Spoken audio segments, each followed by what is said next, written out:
a podcast to honor the gods. This better come with a sacrifice. Dave X Media.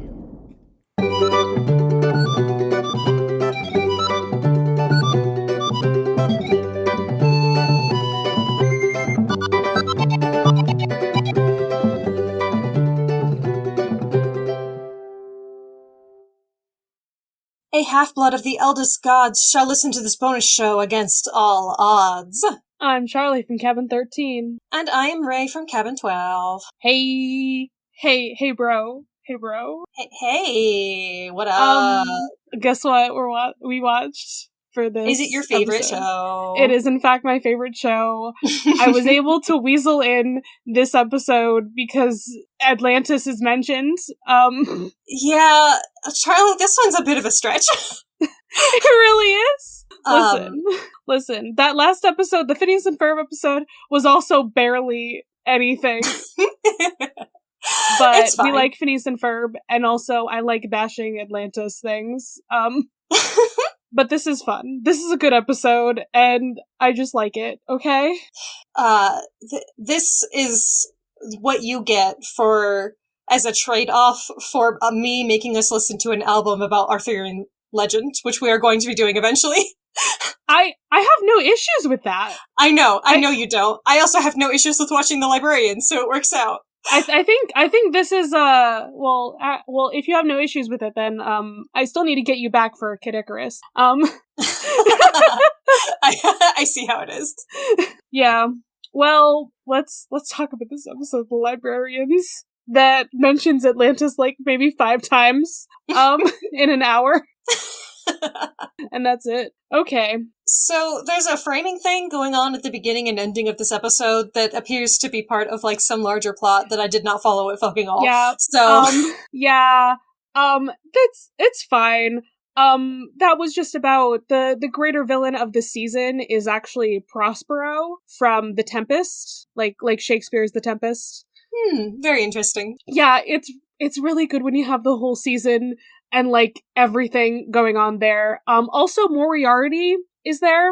Like it's Prospero and Moriarty together. And Moriarty is in love with Eve. And Eve's like, he's kind of hot. And so like it's a whole thing about Flynn being like very jealous of Moriarty. Yeah. There's a lot going on there. There's a lot going on there. But yeah, that happens this episode. Jenkins was just trying to figure out what the heck was happening with that. And so he summoned, I think it is the Puck, or maybe a Puck. It's a fairy. Right. That happened. But the important thing, when we start the episode, it starts off with a video game. Some guy is just playing a random game, and this is like was it a government facility? It's a high class facility that's trying to make quantum computers. Oh ho ho ho. There were a lot of science words in this episode that I was like, yeah, what? I don't even know what quantum is supposed to mean in this context, and I don't know that it matters.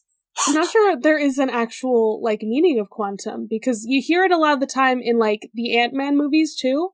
And I'm like, I don't fucking know what the quantum realm means, other than that it's fucking tiny. Is that what quantum means? Or does it mean something else? What the fuck does quantum mean? Mean. God, I hate myself. I can't podcast today. It's a bad word day for me, in general. So, yeah, they're trying to make stuff, and I guess the system gets overloaded and shit's about to go down. So we go to the Librarians. Jenkins has done his overplot shit, and Cassandra's just like, wow, this is so cool. They're making quantum computers. Yeah, she's just nerding out. Good for her. She goes really nerding out about God, I can't think of science words. I'm gonna cry. I'm just like the element, the mineral, whatever the fuck that thing is called. She's just going off about this thing that would make it possible for them to make quantum computers a thing. And what she describes Jenkins is like, that's Atlantean thaumatite. I wrote that in my notes, so I would remember what it was. Good. Because I sure as fuck didn't. I don't remember what the actual thing that they were saying that it was, which it wasn't. They were lying. Because humans don't know what Atlantean shit is. I guess. Because it's made the fuck up. It is! What the fuck is Atlantean thaumatite? Okay, is thaumatite like a word? It's got words that I love that it immediately takes me to the Librarian wiki. Good. Yeah, so I mean I know that the parts that make up that word are parts that make up actual words, but that's not a real word. Good to know. Cool. It's the magic stone that destroyed Atlantis. That's it. It's the magic stone that destroyed the Lost Empire. God, I really need to just stop podcasting today. We'll get through it, Charlie. We can do it. I can't do it. I'm also just in a self-hating mood right now, so it's really bad for me. Bro. It's fine. We're fine. I'm gonna talk about the Librarians, and that makes me happy. So, yeah, we're just mirroring Atlantis with this whole thing, is that the humans are flying too close to the sun. Ha ha ha ha ha. Hubris and all of that shit. They're trying to do something. They're trying to cheat with magic to make quantum computers a thing. Which I don't know what the fuck quantum computers are. So this part of the plot, quantum, but I didn't really understand it. It does sound like it has to do with very small things. Quantum computer. Oh, quantum computing. Okay. Rapidly emerging technology that harnesses the laws of quantum mechanics to solve problems too complex for classical computers. Like, I knew... Okay, so... I understood that. I knew it was just, like, more complex than regular computer stuff. Okay, so quantum has to do with physics and also, like, matter and, like, the smallest thing that a particle can be. So I guess that quantum computing, the smallest computing, I really don't fucking know. I don't know. I'm so lost. Someone who knows physics, please. I figure it's not important. Let's move on. Yeah. Regardless, it's magic. It's a lot of magic. Yeah, so, they go to investigate because that's what they do. They're the librarians. And immediately, they overhear something about, like, this military code that Eve is like, we need to get out now. That means that this place is gonna fucking blow. We need to book it out the door. It's not working. And they try to go. And instead, the door just opens right back up to the same place they were, inside this, like, again, I don't remember if it's a military or government facility. This facility, yeah. It's fine. It doesn't matter. Fine. It's a building. And now so it's they're a like, video game. Why are we here again? And then they get attacked by some guy and immediately start shooting him with bullets. Because that's how we react when people attack us, is we don't care if they're magically mind-controlled or anything. We just... Yeah. It's one of those where it's like, oh, this is how it goes. She's the military person. She has a gun. She has to shoot somebody. Yeah. But the shooting doesn't actually work. It doesn't kill him. Okay, and the explanations for why this is happening is that something is happening to their brains because of the quantum computer malfunctioning or whatever, and it's like, how would that make them bulletproof? What the fuck does that mean? Seriously. Yeah. and they're bulletproof, but you can hit them with the crowbar. Right, blunt force trauma, that's fine though, even though a bullet is basically just very small blunt force trauma, I don't know. But they're rage people. We're not calling them rage people, but we are. We really are, they're rage people. Yeah, God, I've already forgotten, like, the first couple loops, but, like, shit happens, man. And then they figure out that it's a time loop. Right, Ezekiel figures it out, like, on the second loop. He is, like, in it. Like, yeah, he's just like, what? Wait, we went through the same door? Like, bro. And you guys are saying, like, the same things you said 5 minutes ago. Like, what? We did this already. It's like Groundhog Day. It's like, he names literally every piece of media that he can think of that has some form of time loop. He didn't get Sweet Life of Zack and Cody, though. No, That's it wasn't. Right, he didn't. It was Sweet Life on Deck, so... That's my fault. It was Sweet Life on Deck. It was the Bermuda Triangle episode. Yep. I remember that episode in a lot of detail. Me too. Goodness. I can't. Anyways, but so the first time that it happened, like, the scene transition, I was like, what? How did we get here? I'm so confused. And then it turned out that, like, it was supposed to be, like, weird and confusing. Because what happened was they died, and every time that happens, it's a little unclear. Yeah, it's because they don't get, like, graphic with it. They're just like, oh, the people have, like, grabbed them, and now they're dead, actually. Right. As soon as they're overrun, they are implied to have died, which, like, I didn't really get, and so I wasn't getting that, like, their deaths were what made the loop start over. I was just like, so he fucked up somehow, and then it starts over, but, like, does that imply... I was like, does the loop last a certain amount of time? Because that's normally what it is. Like, it starts over as soon as you hit a certain time frame. So I was like, does he just, like, chill out for a while after somebody dies? But no, that wasn't what was happening. Now I'm trying to remember. Oh god, I haven't rewatched that season of Doctor Who, but I think something similar happened in, like, one of the recent seasons. And I thought the time loop, it was, like, every time the person... Each of the people died, like, they would loop or something. It was weird. It's one of those Doctor Who things where I'm just like, I need to rewatch that episode because I don't remember what the hell was going on. Too many things. Oh, the other thing that I thought was funny was that, the other guy, I don't remember the characters' names. Who's the guy who's not Ezekiel?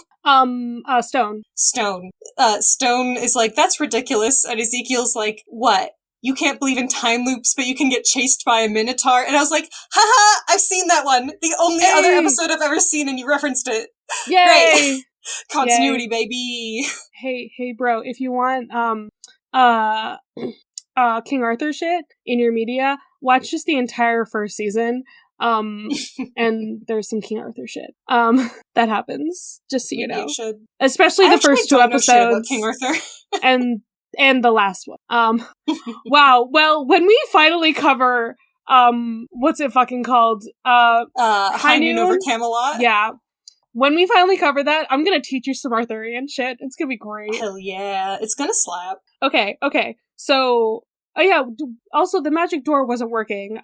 I don't think that was mentioned, but, like, the fact that they have the magic door and they, like, can't escape through that is also kind of important.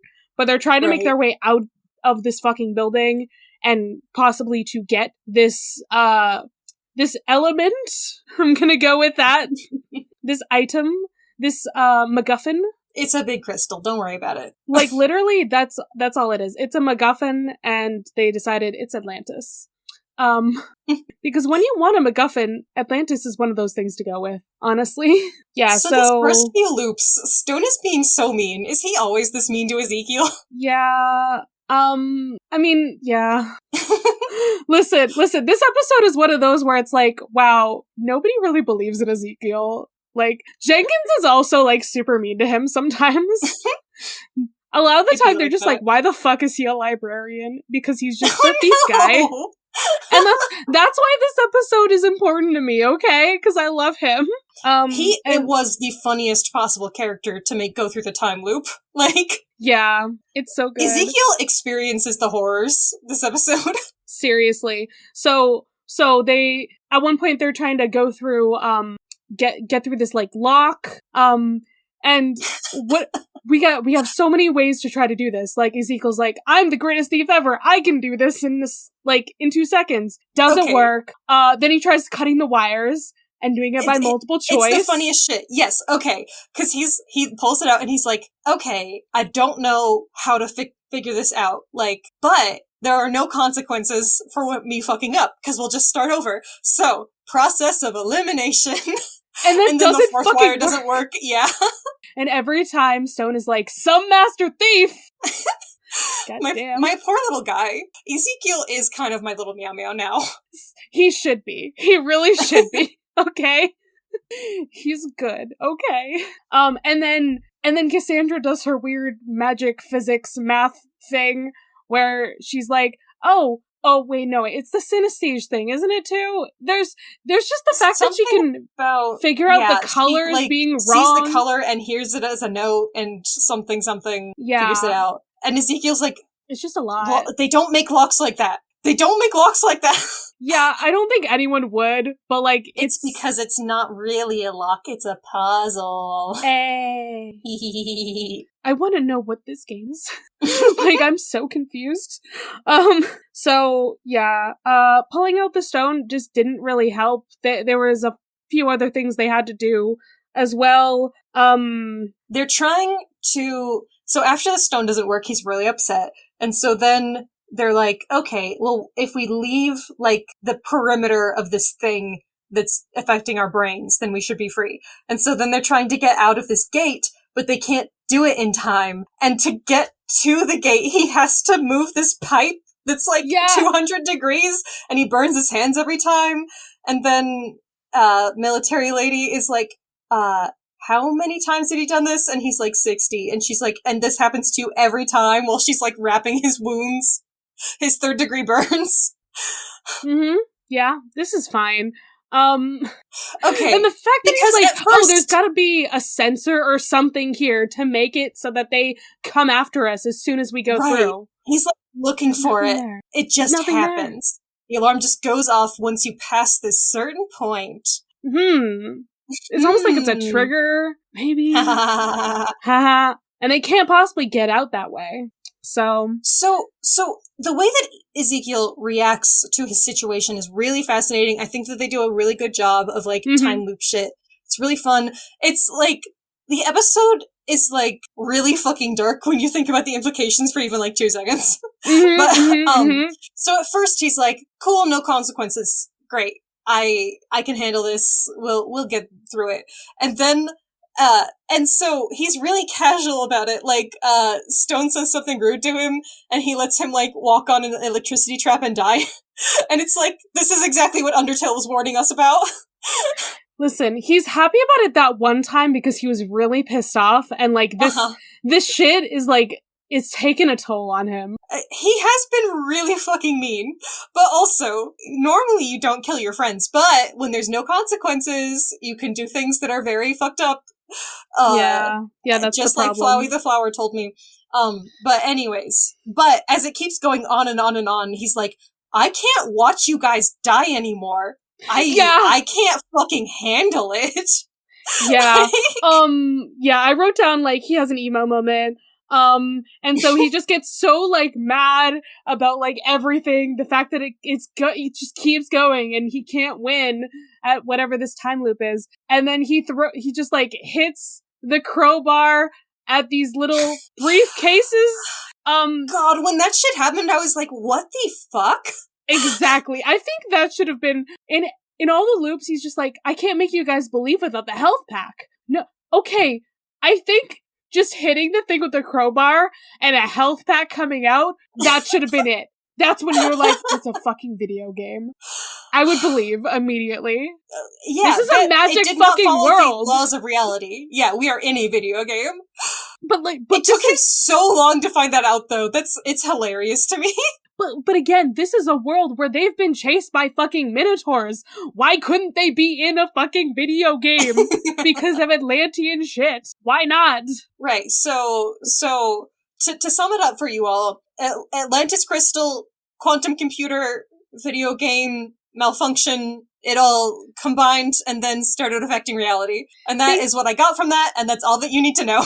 I was gonna say, what I remember is they said something about corrupted code in the video game. So, whatever this guy was playing this game off of, like, probably got this off of a weird, sketchy site. It wasn't actually the, like, official thing. That's what I'm getting from this, is that what the fuck is happening with this game? Actually, the game is the problem. It wasn't even the crystal. That's hilarious. The game fucked up the crystal. .exe. Yeah. Okay, so then, what does he do? He goes off on his own because he's like, I can't watch you guys die anymore. He traps them in a room, and goes through the whole building. Like, he like, loads up his bag, and he's like, I'm gonna do this shit by myself, but he's gotta learn from his friends. Yeah, and this is that so part weird. Is so good. it's so good, but it's also so weird because he has to like, he's got to be like taking one of them out and then locking the rest of them back up every single time.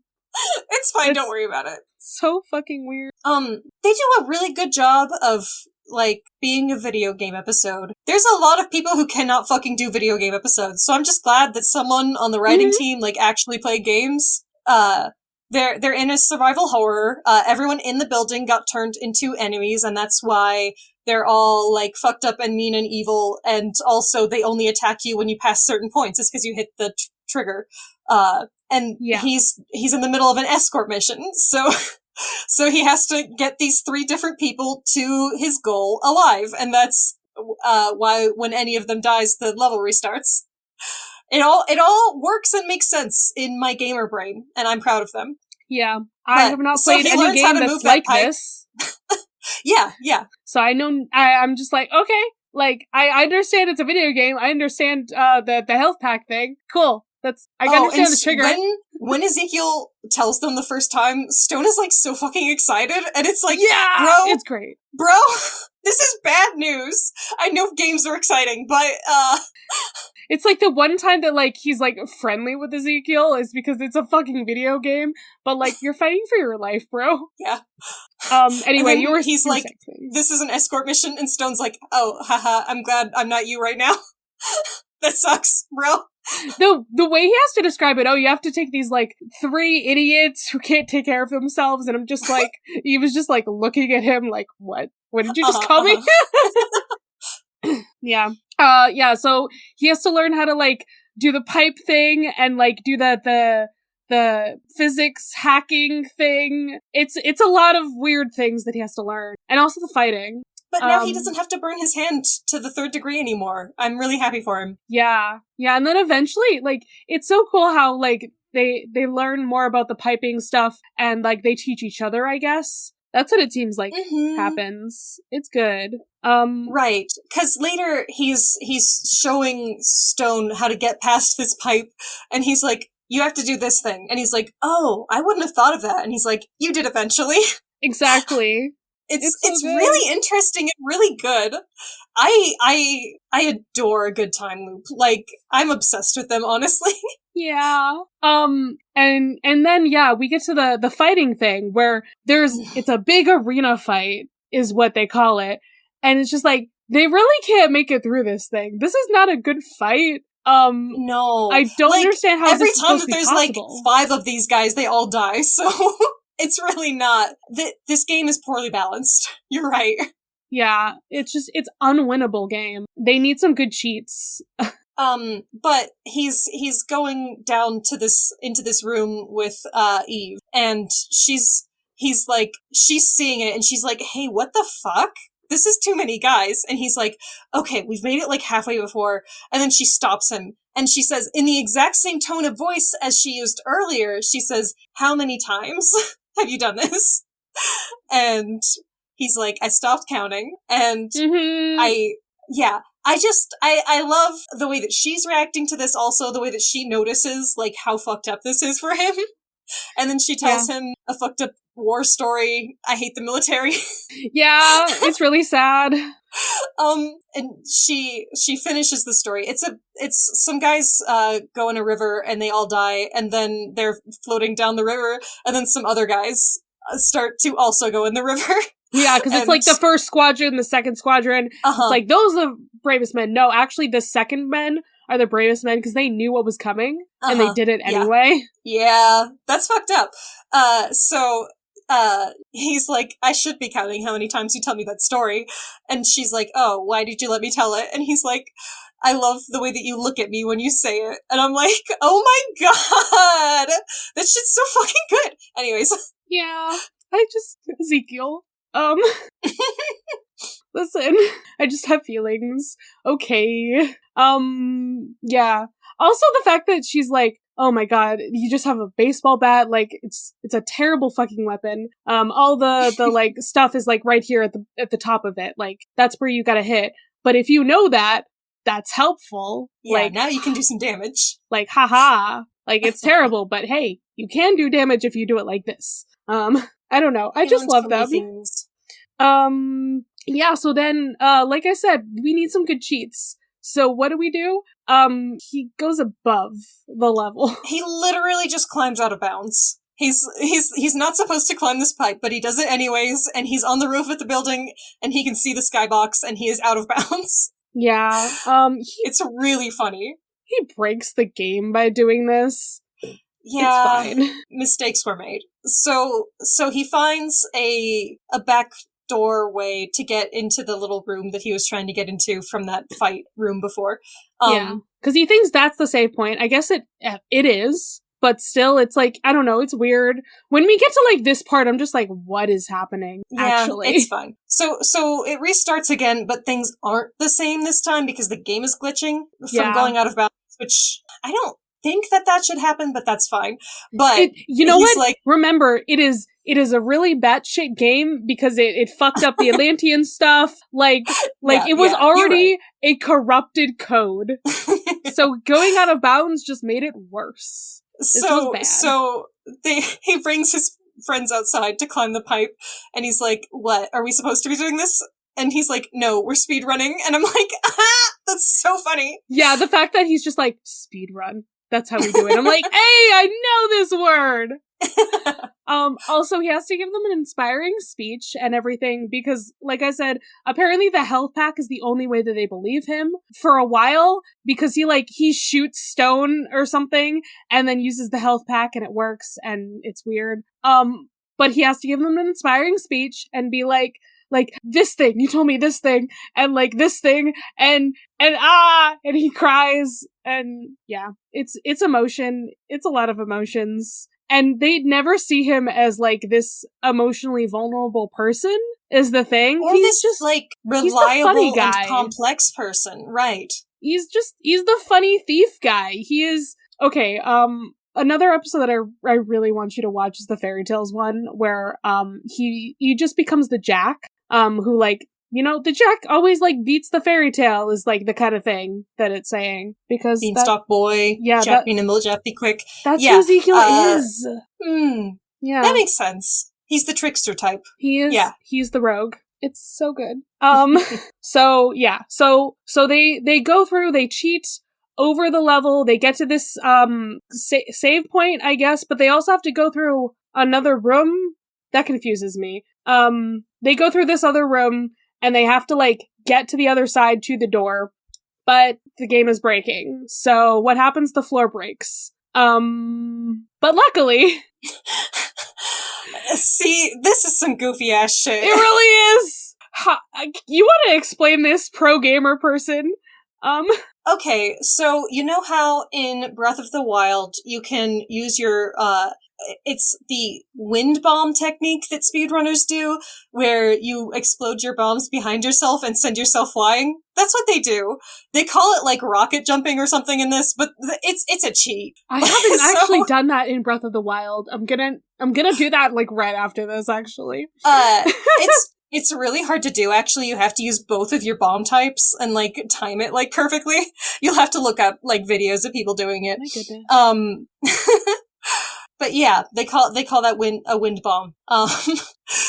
Wow. But, yeah, so they jump across the gap, and he throws a grenade at their feet, and it sends them flying across, and it's like, I don't know that physics were broken for much else. I don't know that he should have been this confident that this would work, unless he's tried it in some loop that we didn't see. I think he was just like, hey, it's a video game, this is gonna happen, and it's gonna work.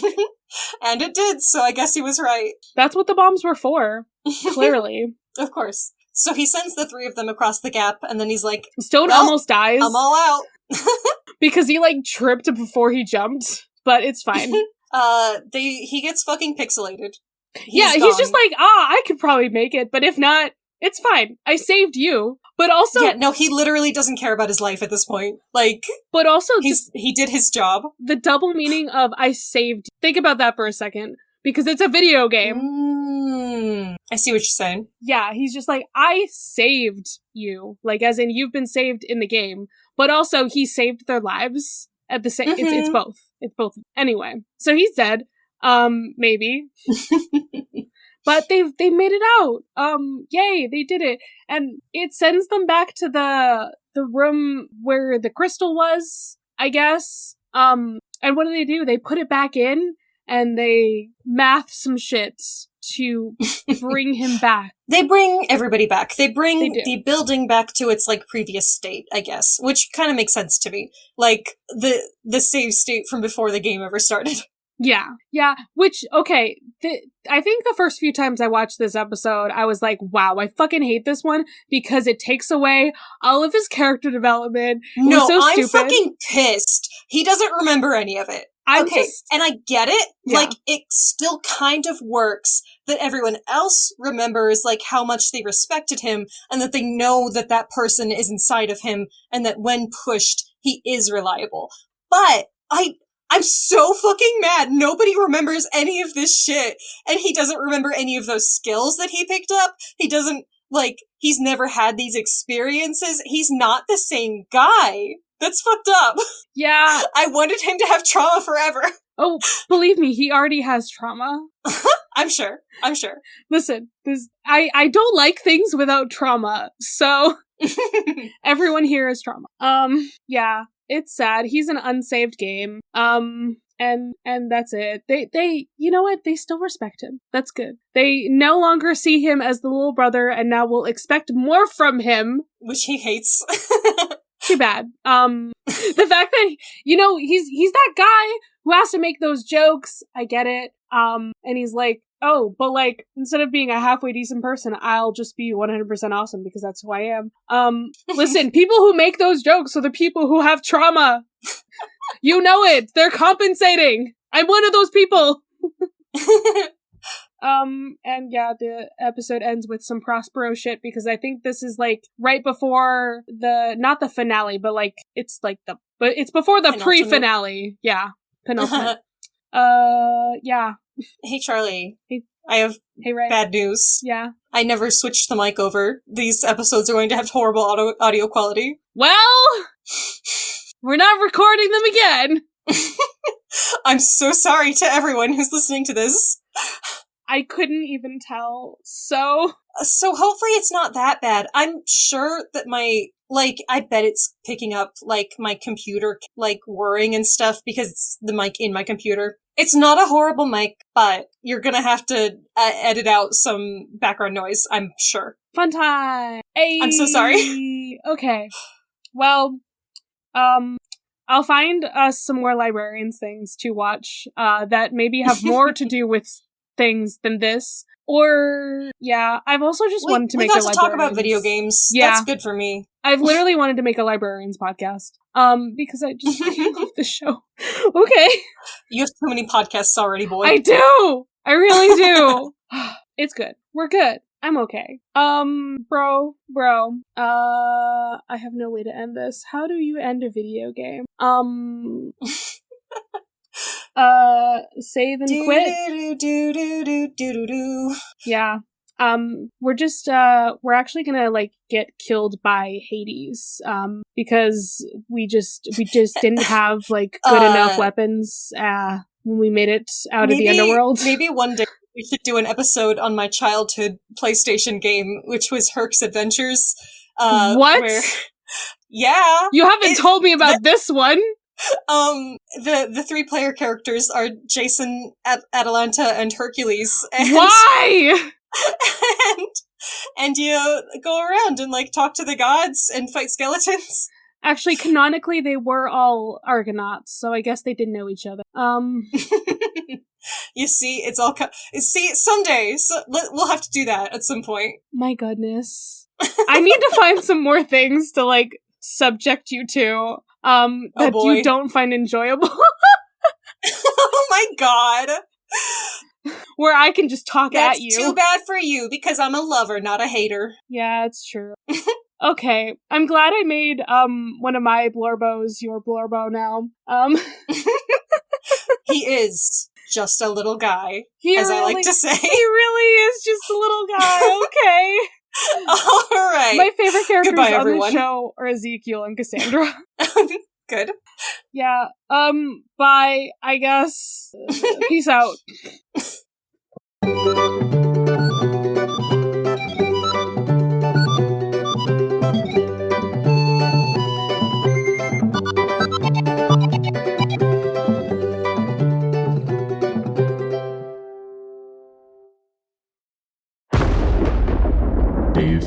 Media.